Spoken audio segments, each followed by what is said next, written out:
están? ¿Cómo andan? Espero que bien. Soy el pastor Horacio Alcaraz de la Casa de la Bendición de Concordia, provincia de Entre Ríos, República de la Argentina, y estamos de comienzo de año compartiendo con ustedes el devocional semanal de nuestra congregación que semanalmente se entrega de manera gratuita a aquellos que asisten a nuestras reuniones. Al final de la reunión pasan por el stand y lo retiran gratuitamente. Esto lo digo no por una publicidad, sino que para aquellos que todavía no lo están retirando, lo pueden hacer. Tienen que anotarse en la reunión del domingo que viene y todos los domingos pueden pasar a retirar su DVD en forma gratuita. Y con ustedes también nos comunicamos a través del Facebook, y si no, este material y muchos materiales más, muchos recursos más para tu crecimiento espiritual, lo puedes conseguir en nuestra página de internet www.lcbministerios.com.ar, donde tenés allí todos los devocionales desde que comenzó este año.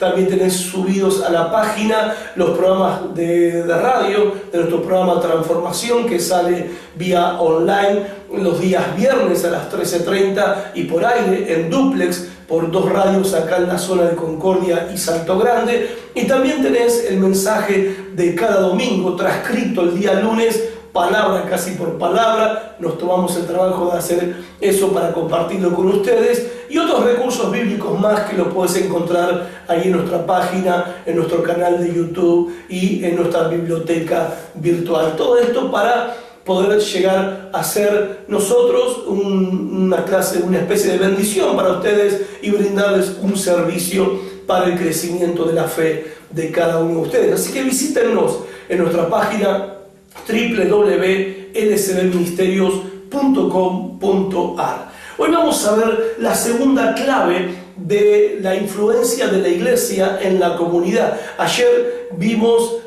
acerca de la importancia de la pureza en la iglesia, porque la pureza es la primera. Quiero recalcar esto: estas claves son progresivas, no son separadas, no funcionan separadas, ¿sí?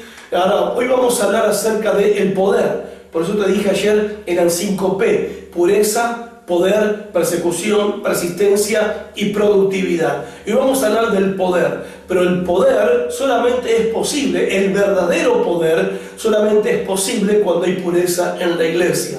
La iglesia que no es pura no tiene ninguna clase de influencia en la sociedad, en la comunidad, no afecta el sistema que lo rodea, no importa lo grande, lo pequeña que sea, no importa el estilo de música que utilicen en sus reuniones, no importa el estilo ministerial o el método de trabajo ministerial que adopte. Si no hay pureza en la iglesia, si el pecado se tolera, si no se practica la sana disciplina bíblica, no como un sistema de condenatorio para acusar a los hermanos que pecan, sino como un sistema de rescate a los hermanos que se están desviando de la fe y del camino de santidad que Dios nos manda en su palabra. Cuando entendemos que la disciplina bíblica es una bendición para la iglesia y necesaria, ¿para qué? Para mantener la pureza de la iglesia.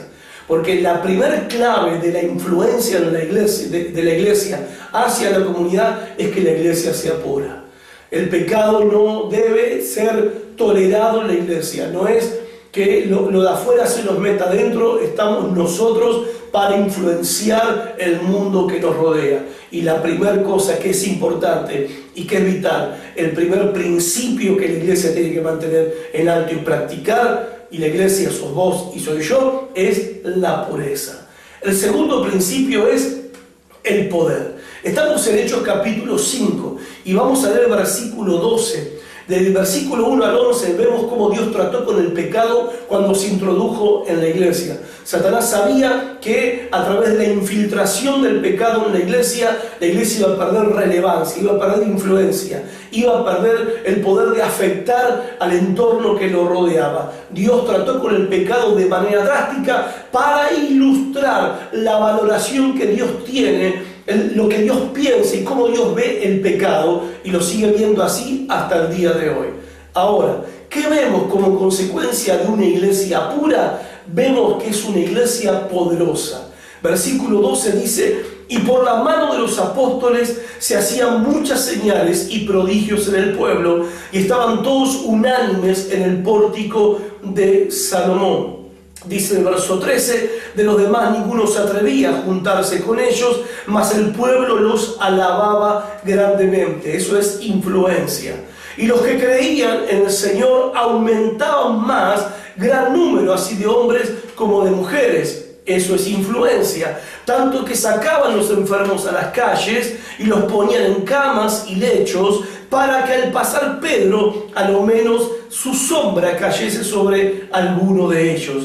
Y aún de las ciudades vecinas, muchos venían a Jerusalén trayendo enfermos y atormentados de espíritus inmundos, y todos eran sanados. No solamente en Jerusalén la iglesia estaba ejerciendo influencia, sino que de ciudades vecinas había un poder de atracción hacia la iglesia de Jesucristo. ¿Dónde radica la clave del poder espiritual de la iglesia? En su pureza.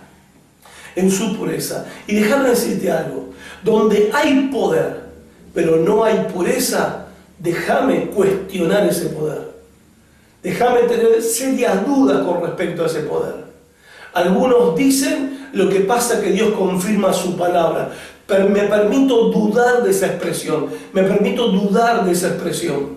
Porque donde hay doctrina errónea, donde hay vida pecaminosa, donde hay vida liviana, donde se permite el pecado en la iglesia, donde se tolera el pecado en la iglesia, y paralelamente al mismo tiempo ocurren milagros, dudo de cuál es la fuente de esos milagros. Porque esos milagros supuestamente atraen a las personas. ¿Y lo están atrayendo a qué? A una iglesia que, si no está viviendo en santidad, una iglesia que tolera el pecado, una iglesia donde está todo bien, una iglesia donde todo se permite. Entonces esa gente que está siendo atraída por los milagros está cayendo en una trampa. Si en la iglesia se tolera el pecado incluso de la falsa doctrina, de la falsa enseñanza, se predican herejías que no tienen nada que ver con la doctrina bíblica, y aún al mismo tiempo ocurren milagros, ocurren maravillas, señales, sanidades entre los enfermos, como dijo Martín Lutero, cualquier doctrina que no esté fundamentada en la palabra de Dios es falsa. No importa que haga llover milagros de punta. Y yo en eso estoy totalmente de acuerdo con Martín Lutero, el iniciador de la Reforma Protestante, de donde nosotros, la Iglesia Evangélica, tenemos nuestras raíces y nuestras convicciones de fe. Ahora, una iglesia pura es una iglesia poderosa. Dice la Biblia que por la mano de los apóstoles ocurrían milagros. Los enfermos eran sanados, y no solamente los enfermos físicos, sino también los enfermos psíquicos o enfermos de problemas psiquiátricos o psicológicos, porque dice que algunos traían enfermos y eran sanados, y los atormentados también de espíritus inmundos, todos eran sanados. El escritor de Hechos de los Apóstoles es el doctor Lucas, y Lucas, este doctor, lo que está haciendo es diferenciar las enfermedades que tienen origen físico y las enfermedades que tienen un origen espiritual. ¿Y qué hacía la iglesia? La iglesia, en el poder del Espíritu Santo, en el nombre de Jesucristo y con el poder de la palabra de Dios, era un agente sanador de aquellas personas que sufrían aflicciones físicas y que también sufrían aflicciones espirituales. Esto nos habla de que la enfermedad puede venir de dos fuentes. Puede ser una fuente física, pero también puede ser ocasionada por una fuente que puede tener un origen espiritual. Ya sea de un origen o del otro, la iglesia tenía poder para tratar de manera eficaz con todas estas dolencias, al punto tal de que todos eran sanados.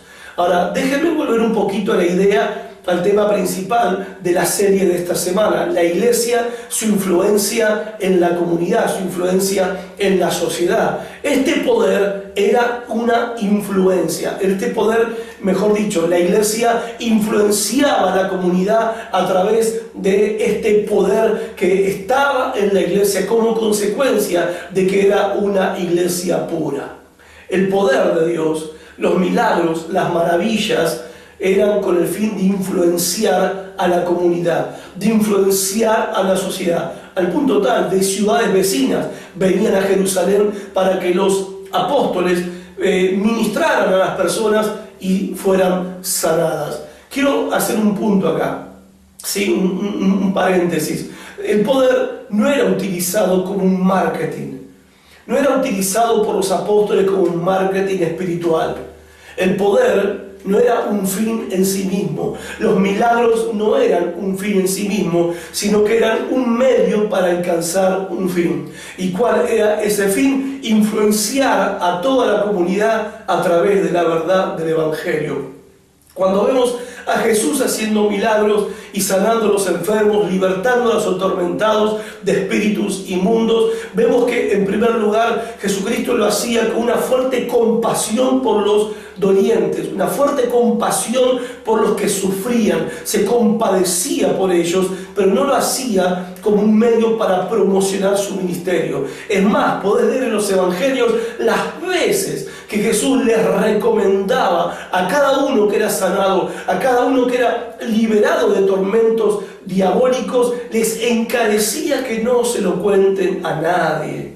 En Marcos capítulo 5 lo podés ver cuando al endemoniado gadareno le dice que vaya y le cuente a su familia solamente. O al leproso, en Marcos capítulo 2, le dice que vaya y se lo diga a los sacerdotes. Pero todos salieron, los que fueron sanados, y publicaron por todos lados lo que habían recibido de parte de Cristo. Pero nunca Cristo utilizó el poder como un medio para tener más poder. Nunca usó el poder como un medio para hacer marketing espiritual.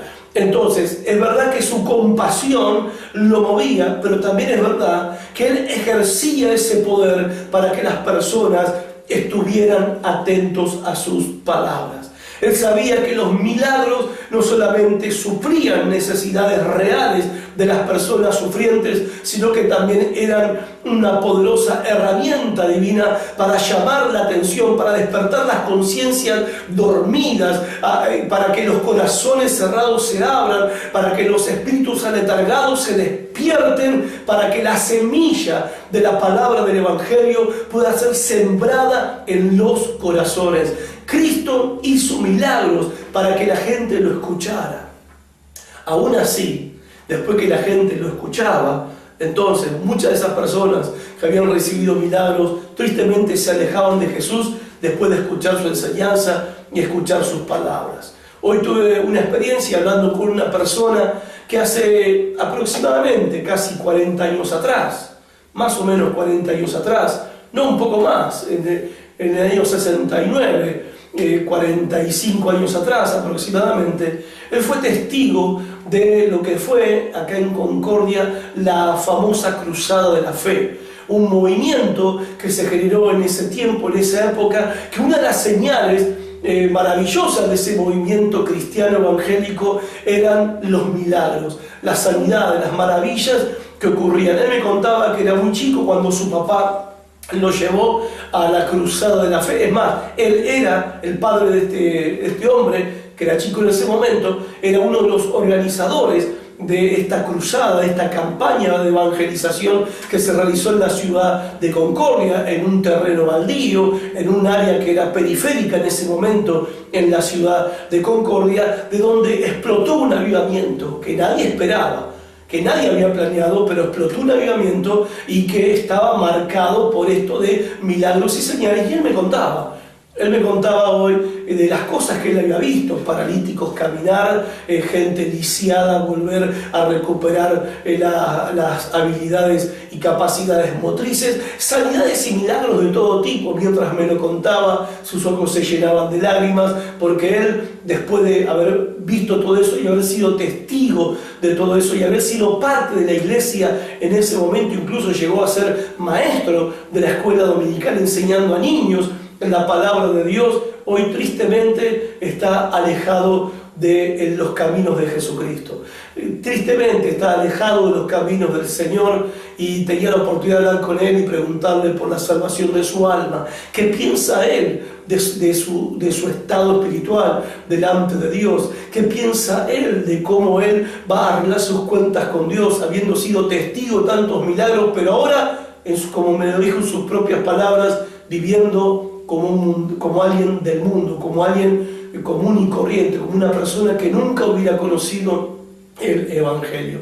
Esto nos habla también de otra cosa. Los milagros no cambian el corazón, los milagros no cambian la vida de las personas. Lo que cambia el corazón, según la Biblia, lo que cambia y transforma la vida de las personas es el poder de la palabra de Dios. Somos renacidos por la palabra de Dios, somos regenerados por la palabra de Dios, nacemos de nuevo por la obra del Espíritu Santo que viene a nuestras vidas. Pero evidentemente los milagros cumplen la función de abrir nuestro entender, de llamar nuestra atención a la verdad del Evangelio de Jesucristo, a oír las palabras de Jesús. Ahora, si hay milagros, si hay poder, pero no hay verdad, no hay mensaje predicado, no hay evangelio enseñado, no hay un llamado al arrepentimiento y a la fe, esos milagros habrán sido, sí, y no estoy faltándole el respeto al Señor, pero habrán sido meramente fuegos artificiales, y dudo yo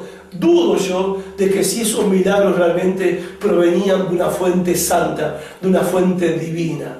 Lo que vemos en Hechos de los Apóstoles, que no solamente las personas eran testigos de milagros y que no solamente las personas recibían milagros. Versículo 4 dice: y los que creían en el Señor aumentaban más, gran número, así de hombres como de mujeres. ¿Cuál era el efecto de los milagros? Conversiones. El efecto de los milagros era salvación. El efecto de los milagros era que la gente recibía vida eterna. El efecto del poder era que la gente nacía de nuevo y se añadía a la iglesia a vivir una vida santa, una vida recta, una vida pura. Ahora, yo creo con todo mi corazón que el Dios que lo hizo ayer, lo hizo en la iglesia primitiva, lo hizo en Concordia en el año 69, sí, lo puede hacer también en este tiempo. Creo que lo puede hacer, pero creo también que la iglesia tiene que entender esta verdad y asumir su responsabilidad de vivir una vida santa, de vivir una vida pura. Si nosotros queremos ser agentes del reino de Dios, queremos ser de beneficio para nuestra comunidad, queremos ser una influencia para cambiar y transformar las cosas, no alcanza con declamarlo, no alcanza con gritarlo que vamos a cambiar el mundo, que vamos a tomar esto, vamos a tomar lo otro, que yo lo declaro, yo lo profetizo. No alcanza, gente, con eso. Hay que vivir vidas en santidad. Una iglesia santa es una iglesia poderosa, y ante el poder de Dios, entonces los corazones se abren para oír la palabra de Dios, y todos aquellos que son llamados a la salvación se unen a la iglesia. Y cada vez que esto sucede, el entorno, nuestro alrededor, nuestra comunidad están siendo influenciada con el poder del Evangelio, el poder de la palabra de Dios. Mañana continuamos con la tercera llave para entender la iglesia, su influencia sobre la comunidad. Hasta mañana.